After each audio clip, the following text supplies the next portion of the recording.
हनुमान जी ने कहा कि संवेदनशील क्षेत्र में जा रहे हैं, हथियार लेकर के नहीं जाएंगे, नहीं तो राम काज तो हो ही नहीं पाएगा, झंझट में और पड़ जाएंगे, उलझ जाएंगे। क्यों भाई? झगड़े झांसे में, क्योंकि हथियार देख करके लोग और कहते हैं कि खतरनाक व्यक्ति आ गया है? और राक्षस हैं वो, पता नहीं क्या सोचने लग जाए, इसलिए हथियार लेके नहीं जाना, फिर नहीं करेगा। तो हनुमान जी ने कहा कि ये लंकनी है, इससे झगड़ा करना ठीक नहीं। हनुमान जी ने कहा कि यही है कि छोटे बन जाओ और आराम से निकल जाओ। ये पहरा दे रही है, इसका काम है कि कोई प्रवेश न करे, लेकिन विवाद नहीं करना है, छोटा बनना है। हनुमान जी छोटे बन गए। मसक समान रूप कपीधरी, मसक समान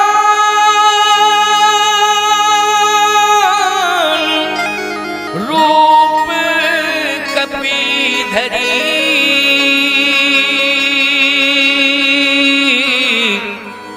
लंकहि चले वो सुमिर नरहरि।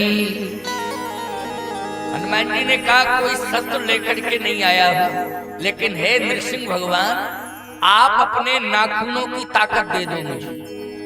किसकी ताकत दे दो? नाखूनों की ताकत दे दो, जिससे अगर कोई राक्षस आएगा तो हम अपने नखों से उसका वक्ष विदीर्ण कर लेंगे और उसकी अंतड़ियों की माला पहन लेंगे।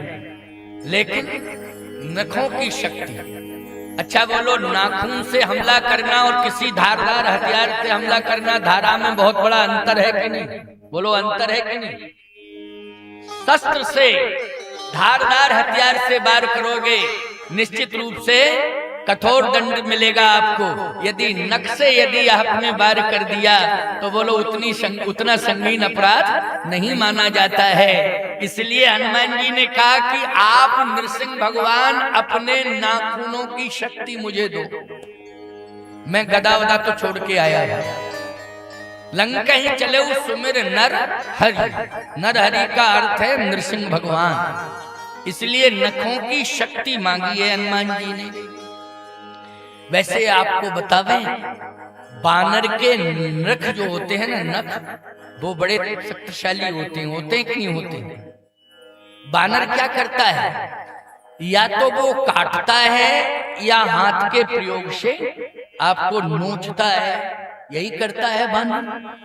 लेकिन हनुमान जी ने कहा कि हमें बानर वाले नख नहीं चाहिए, हमें नृसिंह भगवान वाले नख चाहिए। इसलिए लंकहि चले सुमिर नर हरि, नृसिंह भगवान वाले।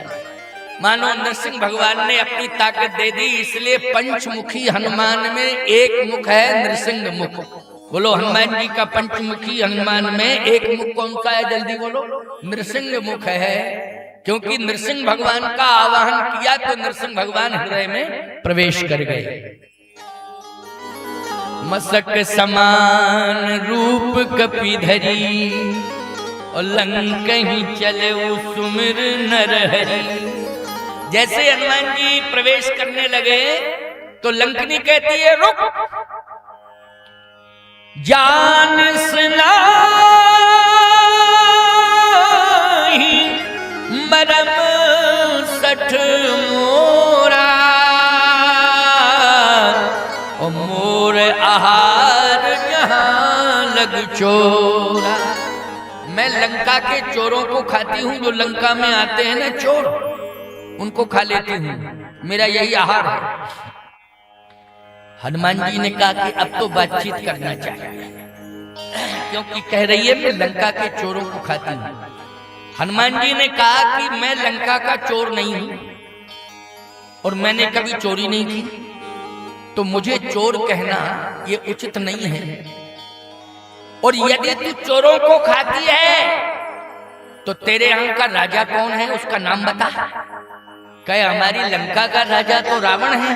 हनुमान जी बोले सबसे बड़ा चोर तो वही है, उसे क्यों नहीं खा रही है? मुझे क्यों खा रही है? जो चोर नंबर 1 का चोर है, विश्व प्रसिद्ध चोर है, जिसने अभी अभी ताजे हालातों में सीता जी की चोरी की। बोलो की है ना चोरी? तो इतनी बड़ी चोरी करने वाला चोर लंका में राजा बना बैठा है, तू उसे नहीं खा रही है, और मैंने आज तक कभी चोरी नहीं की है, मुझे चोर कह रही है। इसका मतलब है ये लंका का सबसे बड़ा दोष पकड़ में आ गया कि लंका में चोर को साहूकार और साहूकार को चोर कहा जाता है। ये लंका का सबसे बड़ा दोष, सबसे बड़ी कमी समझ में आ गई कि यहाँ चोर को साहूकार और साहूकार को चोर कहा जाता है। हनुमान जी ने कहा दूध का दूध, पानी का पानी कर दूंगा, क्लियर है साहब। समझ रहे हो कि नहीं? अच्छा बोलो भाई, हंस क्या करता है? नीर क्षीर का भेद। बोलो, क्षीर को अलग कर देता है और नीर को अलग कर देता है। ये तो हंस का काम है। हनुमान जी तो हंस नहीं, परमहंस हैं। इसलिए हनुमान जी के हाथ में तो सब कुछ है। एकदम सत्य क्या है, असत्य क्या है, इसलिए दोनों धरातल सत्य और असत्य के स्पष्ट कर देंगे हनुमान जी। ये सत्य का धरातल है, ये असत्य का धरातल है। हनुमान जी ने कहा कि अभी मैं बताता हूं कि कौन चोर कौन साहूकार। हनुमान जी ने उसी समय मुट्ठी का एक ताही कपी हनी,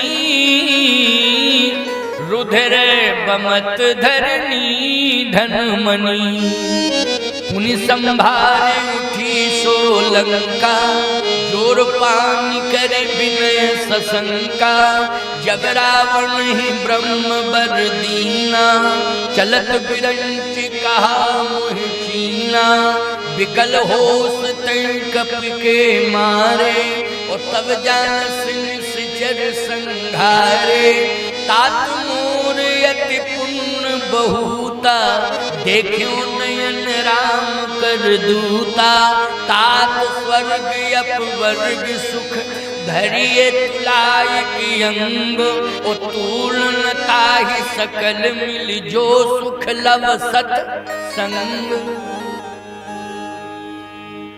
इतनी बढ़िया बात बोल रही है लंकनी राक्षसी।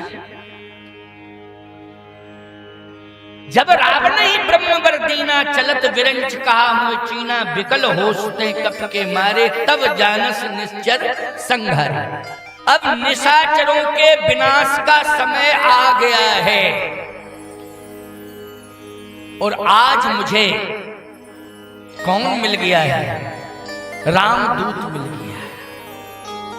ब्रह्मा जिसके अधीन है वो राम का दूत आज मेरे सामने खड़ा हुआ है।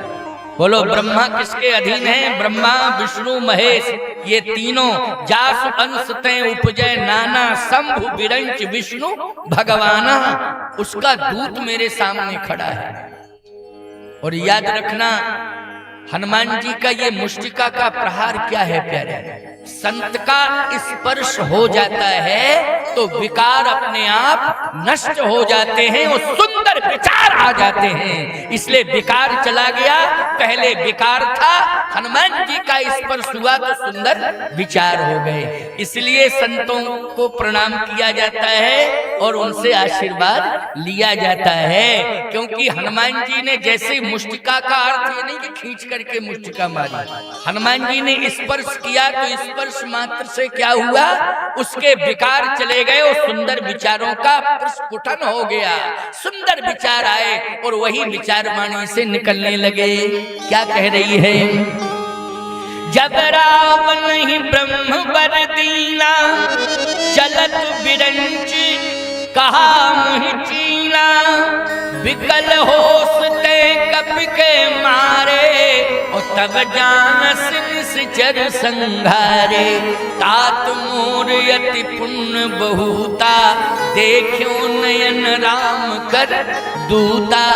हनुमान जी बोले रास्ता रोक रही थी, अब ये बताओ रास्ता क्लियर है कि नहीं? तो कहती प्रबस नगर की जय सब काजा, वो हृदय राख कौशलपुर राजा।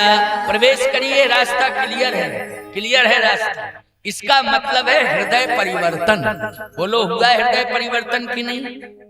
आज रास्ता मिल गया, लंकनी का भी उद्धार हो गया। बोलो, हो गया उद्धार की नहीं?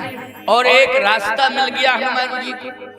अब हनुमान जी जब चले तो आप विचारवान श्रोता बैठे हो, सुनना जरा, बहुत बढ़िया बात है। पूरी लंका का सर्वे किया हनुमान जी ने, तो लंका में देखा क्या?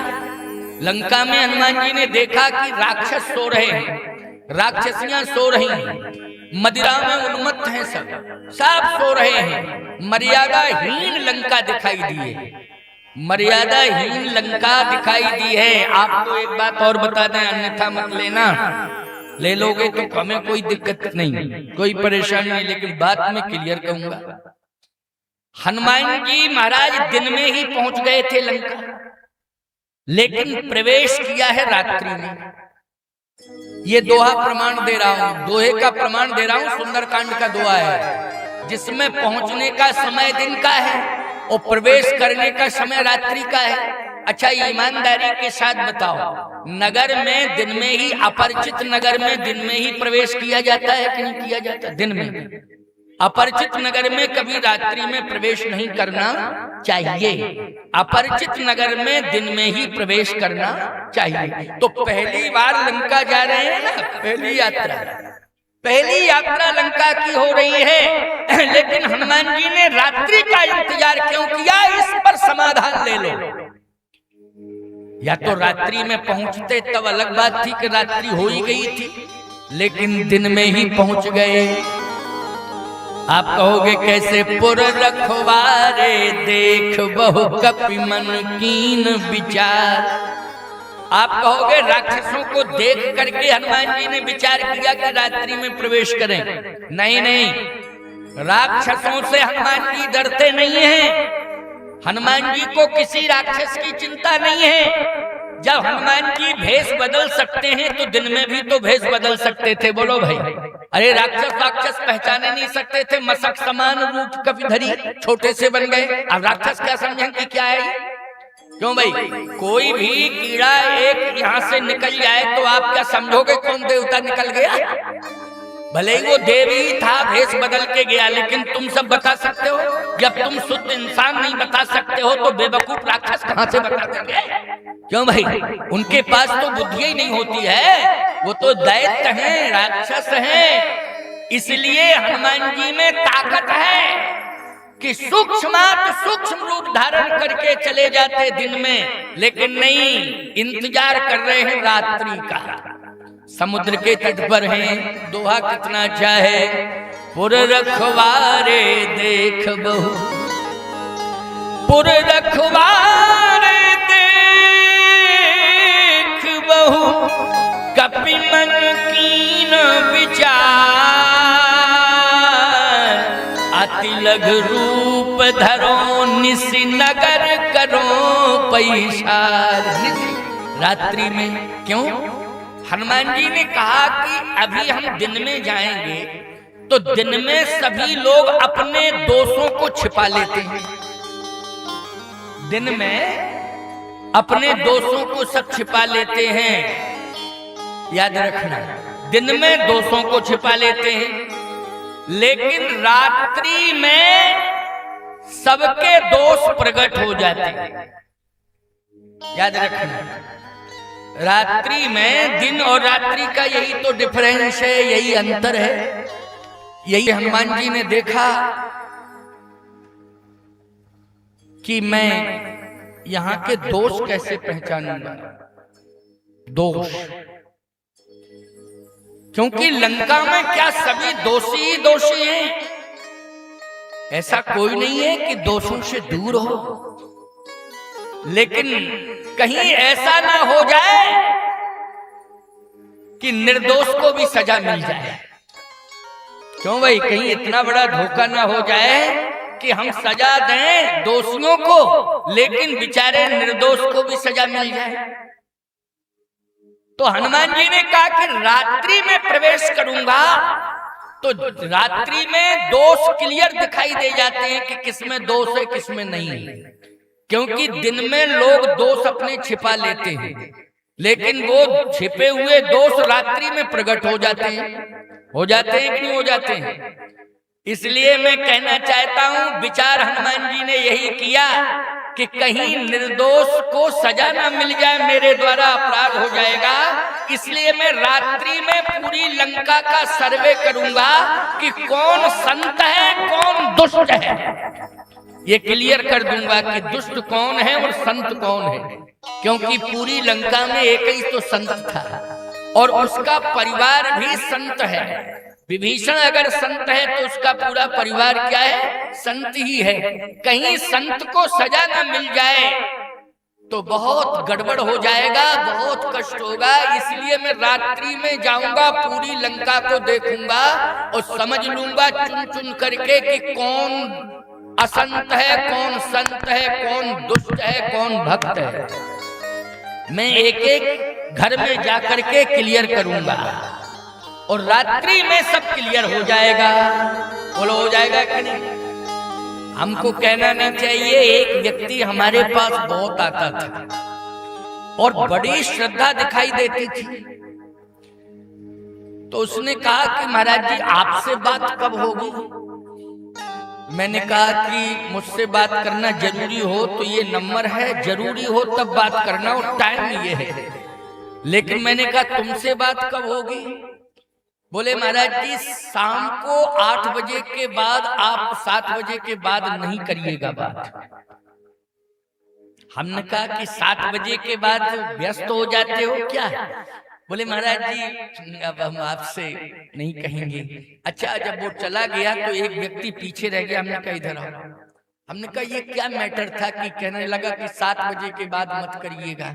बोले महाराज जी सूर्य अस्त तो श्रीमान जी मस्त। समझ गए वो बात कि नहीं? सूर्य अस्त तो श्रीमान जी मस्त। इसलिए उन्होंने अपनी मर्यादा में कह दिया कि कृपया आप महाराज जी 7 बजे के बाद कभी फोन ना करिएगा। बड़ी विचित्र स्थिति रहती है प्यारे। सावधान, इन दोषों को दूर करो, दोषों से निकलने की कोशिश करो। इसलिए विभीषण लंका से निकल गया। बोलो विभीषण जो है लंका से निकल गया कि कहीं मैं प्रभावित ना हो जाऊं, बचूं बचूं बचूं, किसी तरह बचूं। हनुमान जी कहते हैं कि मैं गलती ना कर बैठूं, नहीं इन दुष्टों के चक्कर में साधु को भी सजा दे दूं, कहीं ऐसा ना हो जावे। इसलिए कपिमन कीन विचार, हनुमान जी ने विचार किया है और विचार पूर्वक अपनी यात्रा की और लंका में प्रवेश किया। मंदिर मंदिर प्रतिकर शोधा, देखे जहते अगणित जोधा। वहां राक्षस ही राक्षस मिले, सो रहे थे, शराब पिए, मदिरा में उन्मत्त थे। वहां राक्षसियां भी सो रही हैं, मर्यादाहीन हैं। हनुमान जी ने कहा कि सुनता था कि लंका ऐसी है, लेकिन आज मैंने आंख से देखा। लेकिन सोई हुई अवस्था में अगर किसी को देखा जाता है तो वो मुर्दे के समान होता है, वो व्यक्ति जीवित नहीं होता है। और याद रखना, मुर्दे को आप किसी भी दशा में देखोगे तो पाप नहीं लगेगा। समझ गए हो ना? मुर्दे को आप किसी भी दशा में देखो तो पाप नहीं लगता है। हनुमान जी ने कहा ये सब मुर्दे हैं, कोई जिंदा नहीं है। अब मैंने दृष्टिपात तो किया है, लेकिन हे प्रभु कोई प्रायश्चित जरूर करा देना, क्योंकि मैंने सोई हुई अवस्था में देखा है लेकिन दोष लग गया, प्रायश्चित करा देना। भगवान ने कहा ब्रह्मास्त्र आएगा और तुम्हें बांध लेगा और तुम्हारा प्रायश्चित पूरा हो जाएगा। हनुमान, ब्रह्मास्त्र आएगा वो तुम्हें बांध लेगा और बांध लेगा तो प्रायश्चित तुम्हारा पूर्ण हो जाएगा। इसलिए ब्रह्मास्त्र में हनुमान जी बंध गए। समझ गए हो कि नहीं? हनुमान जी इसलिए ब्रह्मास्त्र में बंधे हुए हैं। देखा हनुमान जी ने, कहा वाह लंका में बहुत ही बड़े बड़े राक्षस, बड़े दुष्ट हैं, कोई संत है? विभीषण जी सीताराम सीताराम सीताराम सीताराम कह रहे हैं। इसका मतलब यह है कि मेरी जिंदगी सीताराम के हवाले है। जाही विधि राखे राम ताही विधि रे। जैसा आप रख रहे हैं वैसा मैं रह रहा हूं। जहां आप रखेंगे वहीं मैं रहूंगा और जहां आप भेजेंगे वहीं मैं जाऊंगा। और जैसे आप रखेंगे वैसे ही मैं रहूंगा। हनुमान जी ने कहा निश्चित रूप से पहचान हो गई। रात्रि में अगर कोई सोते समय सीताराम कह रहा है तो संत है। बोलो भाई, गुण समझ में आ गए कि नहीं आ गए? रात्रि में सीताराम, इसलिए मैं हमेशा एक बात कहता हूं कि सोने के पहले सीताराम राम राम राम राम कह के सो जाओ। ये हमेशा मैंने बात कही, हर मंच पर कहता हूं कि राम राम राम राम सीताराम राम राम कह के सो जाओ। और जब जागो तो राम राम राम राम सीताराम राम राम कह के जागो। विभीषण जी यही करते हैं। रात्रि में स्वप्न भी भयंकर आते हैं। ऐसे स्वप्न आते हैं कि कोई ट्रेन की पटरी पर सो गया, कोई हावड़ा के पुल से कूद गया। क्यों भाई, ऐसे स्वप्न आते हैं कि नहीं आते हैं? ये भयंकर स्वप्न आते हैं और इन स्वप्नों को देख करके आपका दिन खराब हो जाता है। रात्रि में स्वप्न गलत देखा और दिन पूरा बेकार हो गया। लेकिन राम राम कह करके सो गए तो कभी गलत स्वप्न नहीं आएगा प्यारे। नींद भी अच्छी आएगी और रात्रि भगवान संभालेंगे। और एक गारंटी के साथ बात कह रहा हूं, अगर आप रात्रि में सो रहे हैं तो याद रखना रात्रि आपकी है लेकिन सवेरा आपके हाथ में नहीं है। सवेरा परमात्मा के हाथ में है। जब वो जगाएगा तब तुम जाग पाओगे, वरना सोते ही रह जाओगे। इसलिए राम राम कह करके रात्रि राम जी के हाथ में सौंप देना और कह देना प्रभु आप ही मुझे जगा देना। तो राम राम कहने का मतलब है कि राम ही तुम्हें जगा रहे हैं। राम राम राम राम कह करके जाग जाना। रात्रि तुम्हारी सुखद होगी। किसी भी प्रकार के कोई गलत स्वप्न नहीं आएंगे। कभी भी कोई तुम्हारे ऊपर हमला नहीं कर सकता है, क्योंकि जिंदगी की डोर सौंप हाथ दीनानाथ के। महलों में राखे चाहे झोपड़ी में वास दे। धन्यवाद निर्विवाद राम राम कहिए, जाही विधि राखे राम ताही विधि रहिए। तो विभीषण जी राम राम सीताराम राम राम। हनुमान जी ने कहा बस सज्जन मिल गया। लंका निश्चर निकर निवासा, यहाँ कहाँ सज्जन करवासा।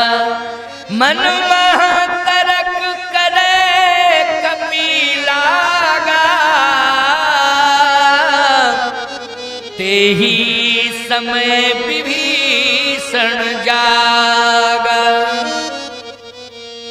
राम राम तहि सुमरन कीना, हरस हृदय कपि सज्जन चीन्हा। यही सनहट करी हो पहचानी, साधुत होयन कारज हानि। हनुमान जी ने कहा संत मिल गया। दीवाल से कान लगाए तो दीवाल से आवाज आ रही थी, श्री राम जय राम श्री राम जय राम। याद रखना उस भवन की दीवार राम राम बोल रही थी। समझ गए हो ना? भवन की दीवार राम राम बोल रही थी। आज तुमने दीवालों को गड़बड़ कर दिया। राम राम तो लिखा नहीं, कुत्तों से सावधान। क्यों भाई? राम राम तो लिखा नहीं, दीवालें खराब कर दी तुमने। दीवाल क्या बोलेगी राम राम जब राम ही का नाम नहीं लिखा है? ऊट पटांग और लिख दिया। प्रवेश ही द्वार पर, अच्छा बोलो प्रवेश द्वार पर राम राम लिखना चाहिए कि कुत्तों से सावधान? ये कोई अच्छी बात है? देखो एक बात बता दें,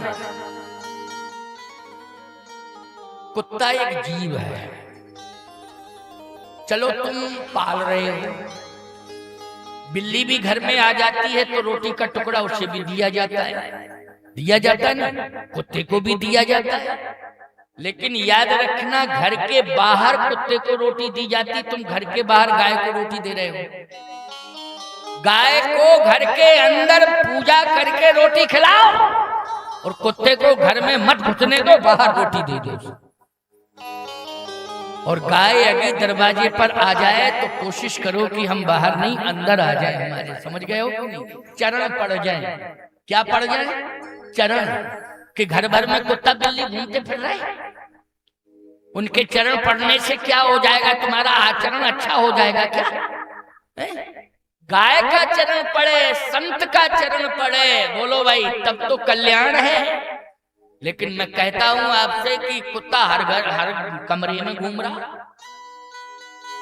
अच्छा, और लाइव हुआ साबुन से नहवाया जा रहा, कुत्ते को साबुन से नहवाया जा रहा है। सोचो जरा। खबरदार, गाय का स्थान घर के अंदर होना चाहिए, कुत्ते का स्थान घर के बाहर होना चाहिए। और ये कभी मत लिखना कि कुत्तों से सावधान, ये बहुवचन है। एक कुत्ता पाले हो और लिख रहे हो कुत्तों से सावधान। जब एक ही कुत्ता है तो कुत्तों क्यों लिख रहे हो? इसका मतलब इस घर के अंदर कुत्ते कुत्ते रहते हैं, कोई इंसान नहीं रहता। विचार करो, बुद्धि खराब हो गई है, इसलिए विचार करो, सावधान हो जाओ। अपने प्रवेश द्वार पर सीताराम लिखो। अगर तुम नहीं मिल पाए तो दरवाजा तो कहेगा राम राम सीताराम, बोलो। दरवाजा तो कहेगा, घुसने वाला क्यों भाई तुम नहीं मिल रहे हो, तो कम से कम वो दीवार तो कहेगी राम राम सीताराम। और कुत्ता भाऊ भाऊ भाऊ भाऊ भाऊ, कुत्ता क्या करेगा बोलो? यही करेगा। एक व्यक्ति, ग्वालियर में कथा हो रही थी, बहुत पुरानी बात है, काफी समय हो गया। वहाँ साईं मंदिर है, साईं मंदिर की कमेटी ने मेरी राम कथा रखी थी काफी समय पहले, जब साईं बाबा के संबंध में कोई चर्चा ऐसी नहीं होती थी। लेकिन आयोजन बड़ा किया था, काफी बड़ा आयोजन। एक सज्जन पीछे पड़ गए, बोले महाराज जी मकान तो आलीशान बना है, उद्घाटन भी हो गया, लेकिन आप आ गए तो मेरा मन कह रहा है कि भले ही हमने उद्घाटन करा दिया, लेकिन आपके चरण पड़ जाएंगे तो संतोष मिल जाएगा। हमने कहा ठीक है। कब उद्घाटन हुआ? बोले अभी एक सप्ताह पहले ही तो हुआ है, हमें पता नहीं चल पाया कि आप आ रहे, नहीं हम एक सप्ताह लेट कर लेते, कोई दिक्कत नहीं थी। मैंने कहा देखूंगा, समझूंगा, जाऊंगा। बहुत बड़ा मकान बनवाया था उसने, बहुत बड़ा मकान, पैसा बहुत कमाया, मकान में लगा दिया, मकान निर्माण खूब हो गया, बड़ी ऊंची हवेली। कहे महाराज जी चरण पड़ जाए। हमने कहा देखो भाई हम जाएंगे लास्ट दिन, तो तुम्हारा उसी रोड पर तो पड़ेगा। बोले बिल्कुल मेन सड़क पर, आप वहीं से निकलेंगे। हमने कहा तो 10 मिनट रुक जाएंगे। ठीक, कितने बजे? हमने कहा इतने बजे कथा का विश्राम होगा और आधा घंटे बाद फिर हम चलेंगे, तो 10 मिनट तुम्हारे मकान तक पहुंचने में लगेगा। बोले बस नहीं लगेगा। तैयारी कर रखी उसने, मोहल्ला के कुछ लोगों को बुला लिया, कलश वाला सारा इंतजाम किया। लेकिन मकान इतना लंबा चौड़ा था भैया कि मेन प्रवेश द्वार और जो उसके अंदर वाला द्वार था वो काफी उन्हीं गार्डन वार्डन बना रखा था उसने आगे, मकान के आगे। अब वो अपने दरवाजे के अंदर वाले भाग में सब लोगों को इकट्ठा किए खड़ा है और कलश लिए खड़े हैं सब। हमें दिखाई दे रहा था कि 25-30 लोग खड़े हैं, महिलाएं भी 10-15 कलश लिए खड़ी हैं। गेट खुला हुआ था। हमने कहा चलो कोई बात नहीं है, वो इंतजार उस दरवाजे पर सामने तो दिखाई दे रहा था। जैसे हम गाड़ी से उतरे और अंदर प्रवेश किया तो पता नहीं बगल से कहां से कुत्ता आया, बड़ा भारी मुंह का, और एकदम उसने दोनों पंजे मेरी छाती पर रख दिए। अच्छा, अब मुंह फाड़ा तो बहुत ही बड़ा मुंह था, पता नहीं कौन सी वैरायटी का कुत्ता था, कौन से देश से आया था, कौन सी नस्ल का था, हम क्या बता दें। बहुत भारी मुंह था उसका, एकदम ऐसे, और दांत उसके हमें दिखाई दिए। तो हमने कहा प्रभु वैकुंठ की यात्रा आज होने वाली है,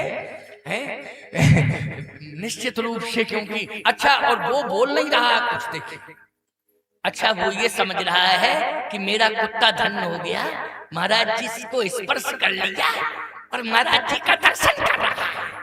वो ये समझ रहा है, मूर्ख खड़ा खड़ा ये समझ रहा, मेरा कुत्ता धन्य हो गया, मेरा कुत्ता महाराज जी का स्पर्श कर लिया और दर्शन कर रहा है। और महाराज जी वैकुंठ की रास्ता देख रहे थे कि निश्चित रूप से आज जाने क्या कंडीशन बनने वाली है। हमने धीरे से कहा, हमने कहा क्यों, ये बताओ, ये कुत्ता काटता तो नहीं है? बोले कल ही खरीदा है, आज पता चल जाएगा महाराज जी काटता कि नहीं। हमने कहा मूर्ख कहीं के, कुत्तों के काटने का परीक्षण साधुओं से शुरू करवाते हो क्या?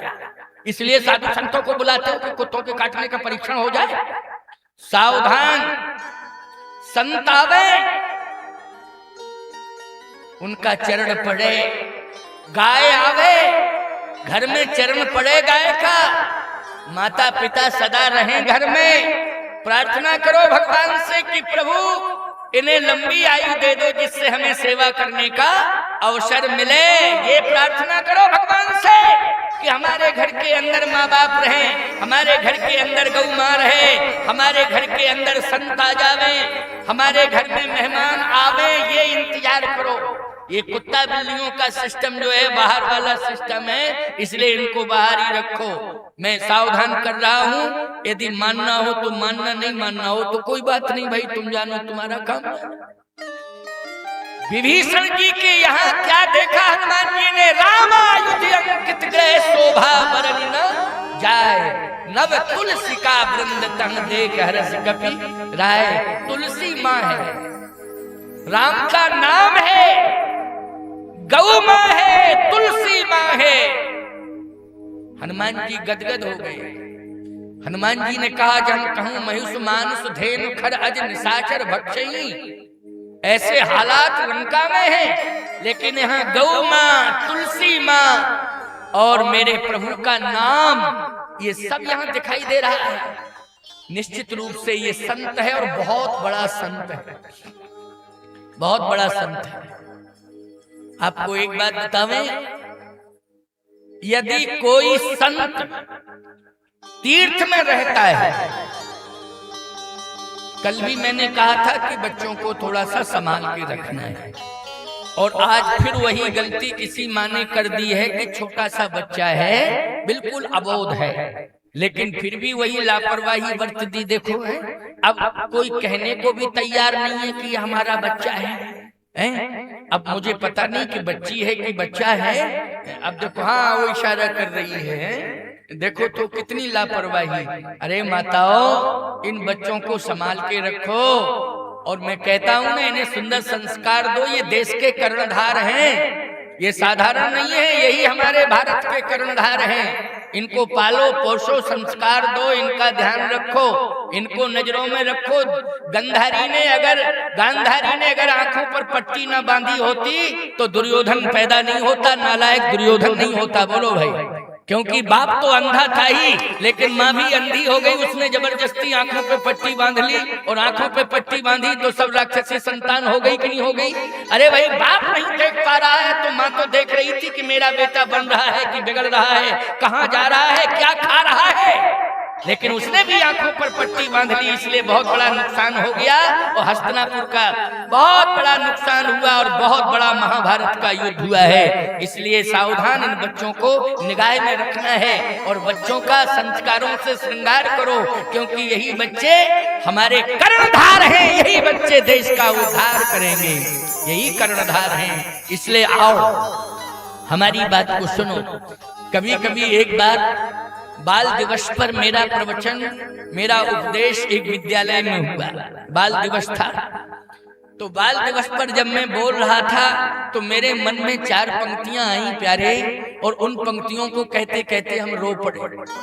मैंने छोटे छोटे बच्चों को देखा, मैंने कहा कि इन बच्चों का ध्यान, अब हम तो साधु हैं, चले जाएंगे, लेकिन भगवान से प्रार्थना करते हैं कि माता पिता विशेष ध्यान देवें, और विद्यालय परिवार में अध्यापक गण ध्यान देवें, और ये अभी छोटे छोटे बच्चे हैं, ये भटक ना जाएं, क्योंकि आज हम देख रहे हैं कि छोटे छोटे बच्चे अर्थ के अभाव में भटक गए, अर्थ के अभाव में। क्योंकि सबके पास अर्थ नहीं है प्यारे।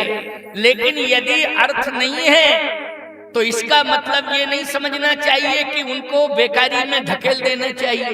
फिर भी उन्हें संभालो, भूखे रह जाओ लेकिन बच्चों को पढ़ाओ, चाहे भूखे रह जाओ, पानी पी करके रात गुजार लेना, लेकिन बच्चों को शिक्षित बनाना है, इस बात का ध्यान रखना है। क्योंकि जो हम पर बीती है हमारे बच्चों पर ना बीते, क्योंकि हमारा देश कितना आगे जा रहा है। कहीं ना कहीं शिक्षा की क्रांति का बहुत बड़ा योगदान हमारे देश के साथ जुड़ा हुआ है। हमारे बच्चे पढ़े लिखें, हमारे बच्चे यशस्वी हों, देश को गौरवान्वित करें, यही तो मेरी शुभकामना है। तो मेरे मन में 4 पंक्तियां आई हैं। मैंने कहा कि मैं यात्रा करता रहता हूं, छोटे छोटे बच्चे होटल पर चाय लेके आते हैं। क्यों भाई? बर्तन धो रहे हैं, दुकानों पे बर्तन धो रहे हैं, झाड़ू पोछा कर रहे हैं। मैं देख करके दुखी हो जाता हूं कि ये बच्चे झाड़ू पोछा करने लायक हैं, ये बच्चे होटल में रहने लायक हैं, लेकिन आज बच्चों की मजबूरी बच्चों से ये करा रही है।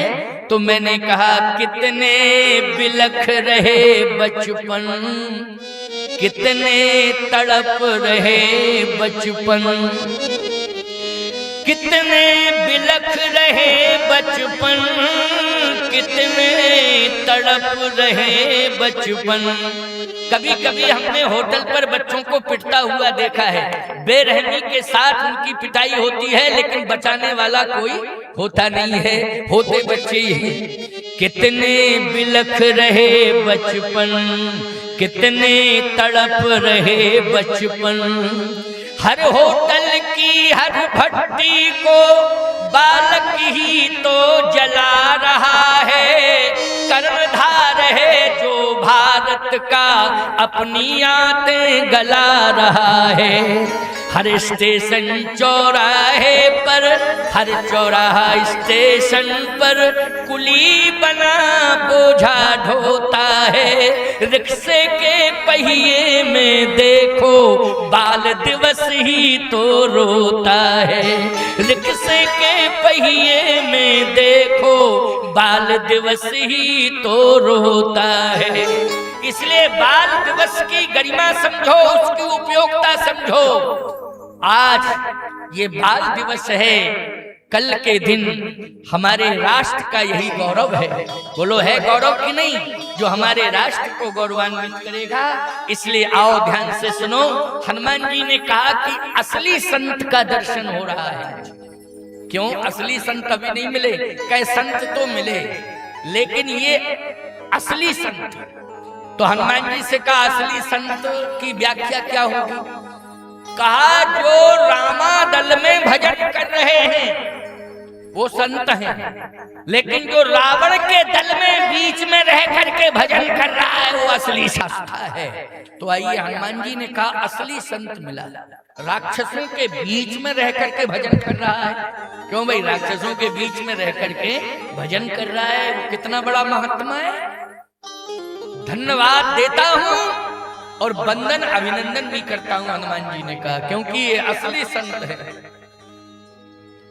प्यारे विभीषण जी महाराज जैसे ही निकल के आए, हनुमान जी सामने खड़े हैं, विप्र वेश में हैं।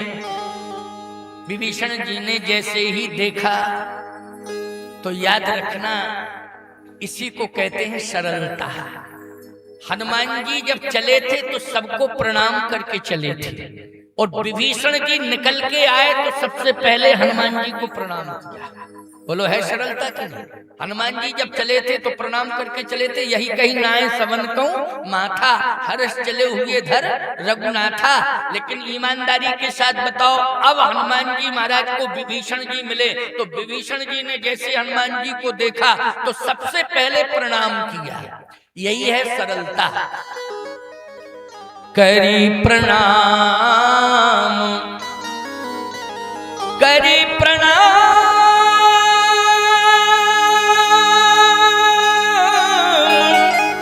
पूछी कुशलाई, और विप्र कहो निज कथा बुझाई। करी प्रणाम। सबसे पहले प्रणाम किया और कुशलता पूछी कि पंडित जी कैसे बच गए, यहाँ तो नाश्ता होता है ब्राह्मणों का। राक्षस सुबह सुबह खा लेते हैं, ब्राह्मण कहते नाश्ता हो गया, नाश्ता हो गया। फिर गाय को खाते हैं, कहते हैं वाह लंच बहुत अच्छा हुआ। और फिर संत को खाते हैं, कहते हैं आनंद आ गया। यह है उनकी रीति। लेकिन आज देखा आपने, विभीषण जी कह रहे कि बच कैसे गए, ब्राह्मण वेश में है ना, विप्र कहो निज कथा बुझाई, बच कैसे गए लंका में। हनुमान जी ने कहा कि बच गया क्योंकि राम के नाम के प्रभाव से। विभीषण जी बोले इसका मतलब है कि राम के नाम का प्रभाव नहीं, आप राम ही हो। ये राम के नाम का प्रभाव नहीं, आप राम हो। आप क्या हो? राम। भेष बदल करके आ गए हैं राम जी, मेरे सामने खड़े हैं, आप राम हैं। आप या तो राम हैं या राम के दास। भेष बदल के आए। हनुमान जी बोले ना मैं राम हूं न राम का दास हूं, मैं राम के दासों का दास, दासान दास। यानी आप राम के दास हैं, मैं आपका दास हूं। बोलो सरलता की पराकाष्ठा है कि नहीं। हनुमान जी का कहने का तात्पर्य ये था कि मैं राम नहीं हूं न राम का दास हूं, मैं राम के दासों का दास, दासान दास हूं। आप राम के दास हैं और मैं आपका दास हूं। यह है सरलता। इसलिए कहना चाहता हूं कि जब भी जीवन में सरलता आ जाएगी, उसी दिन आपको भगवंत मिल जाएगा और अच्छा संत मिल जाएगा और आप बलवंत हो जाएंगे, अनंत हो जाएंगे। इसलिए सरलता सबसे बड़ा श्रृंगार है, सरलता सबसे बड़ा आभूषण है, सरलता सबसे उत्कृष्ट चरित्र है। इसलिए हम लोग अकड़ना मकड़ना ऐंठना बंद करें, अकड़ना मकड़ना ऐंठना बंद करें, सरल हो जाएं। क्यों सरल नहीं हो पा रहे? अच्छा एक बात बताएं, सब कुछ हम जान रहे लेकिन जिसे जानना चाहिए उसे नहीं जान रहे हैं। जैसे क्या क्या जान रहे हैं सुनो जरा। इस जगत में क्या क्या जान रहे हैं? जननी जनक जान, भाई और बहन जान। बोलो जाना कि नहीं? जननी जनक जाना, भाई और बहन जाना। जान रहे कि नहीं जान रहे? जननी जनक जाना, भाई और बहन जाना, अपना बनाना जाना और का मिटाना जाना, सीखा ऐठ जाना। क्यों ये सब जान रहे कि नहीं जान रहे? फिर सुन लो एक बार। जननी जनक जाना, भाई और बहन जाना, पत्नी और पुत्र जाना, सीखा ऐठ जाना है, अपना बनाना जाना और का मिटाना जाना। यह सब कुछ जाना पर कुछ नहीं जाना, उसे नहीं जाना जिसके पास तुझे जाना है, उसे नहीं जाना जिसके पास तुझे जाना है। इसलिए उसे जानो जिसके पास जाना है। आज संत को पहचानो, आज भगवंत की शरण में जाओ और आज हम सरलता को जाने और सरलता हमारे जीवन का आभूषण बन जावे, श्रृंगार बन जावे, ये हमें जानना है। हनुमान जी ने कहा कि एक निवेदन कर रहा क्या, आप जैसा धन्य धन्य कोई दुनिया में नहीं है। विभीषण जी बोले कैसे? कहे आप भजन भी करते हो और तुलसी माँ की सेवा भी करते हो, गौ माँ की सेवा करते हो, और सही बात तो यह है कि जो हम नहीं प्राप्त कर पाए वो आपको प्राप्त हो गया। क्या? बोले सीता माँ का दर्शन हमें नहीं मिला लेकिन आपको मिल गया। विभीषण जी बोले तो सही बताओ आए कहां से हो? कहे प्रभु के पास, प्रभु राम ने हमें भेजा है। विभीषण जी बोले तो आपको जो है सीता मां का दर्शन नहीं हुआ, लेकिन प्रभु राम का दर्शन हो गया, और हमें सीता मां का दर्शन हो गया लेकिन प्रभु राम का दर्शन नहीं हो पाया। तो कमी तो दोनों के जीवन में है। एक को माता का दर्शन मिल गया, जगत माता का, लेकिन जगत पिता का दर्शन नहीं मिला, और मुझे जो है जगत माता का दर्शन तो मिल गया, जगत पिता का दर्शन नहीं मिला। आपको जगत पिता का दर्शन मिल गया, जगत माता का दर्शन नहीं मिला। हनुमान जी बोले आप मुझे माता जी से मिला दो, हम आपको पिताजी से मिला देंगे, दोनों की कमी पूरी हो जाएगी, इसलिए आप मुझे माता जी से मिला दें।